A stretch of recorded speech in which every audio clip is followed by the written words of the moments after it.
biggest nemesis for everyone, you know. It's like email, it's so great to have it, but are we not inundated with emails? Does everyone get too many emails?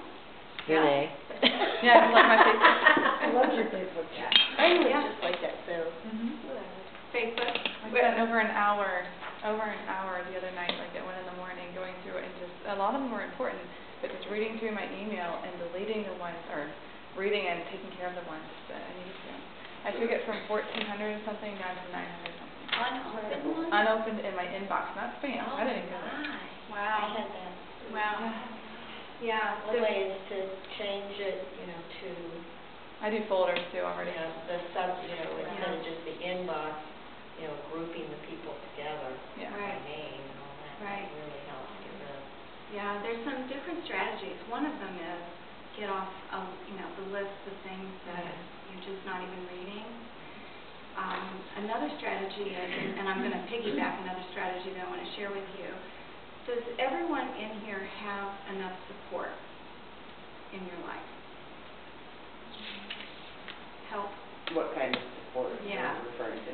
Emotional support, support with your business, just support in every area. Physically, business. Typically, this is the answer, right? And this is one of the biggest things that you can do for yourself is to get ample support. And one of the ways in which you can do that is to have someone help you in your business.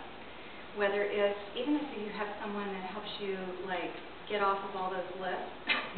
So you pay a teenager to come over and you train them on 5 or 6 different tasks that, you know, doing envelopes or, you know, weeding out your emails, things like that are such a time saver because I'm sure that your time is much more valuable than that. You know, you'd probably rather be playing with your kids or reading a book or taking a bubble bath or whatever, or planning the next thing that you're going to do to move your business forward, right? Yeah. And so one of the best things that I would recommend to you is to consider getting some office support, some kind of personal assistant or administrative help. And the first thing that typically I hear is, I can't afford it. There's no way. I'm just starting out, or my business is not making that much money, and so on. But I would say to you that you can't afford not to, because if you're spending all your time doing all this administrative, you know, piecemeal kinds of stuff, which is important stuff, but it's not what's going to make you money. It's not going to, those are not the things that make you feel more joyful or more peaceful or more on purpose, right? So we got to take a look at how can we outsource that to support ourselves. And I will tell you what I did several years ago is I did hire a high school girl, and she was an honor student. I just was like kind of chatting with my neighbor, and she happens to work in the guidance office at the local high school, you know. She's like, oh, I can hook you up, you know, and it was her daughter is who it was.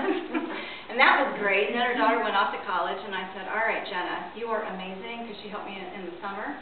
And the kids are really computer literate, so a lot of this stuff, they know Facebook, they know all this stuff, and there's ways that they can help that will save you tons of time.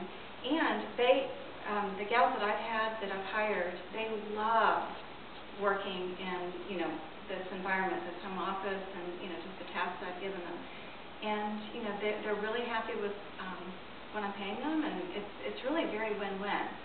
So definitely consider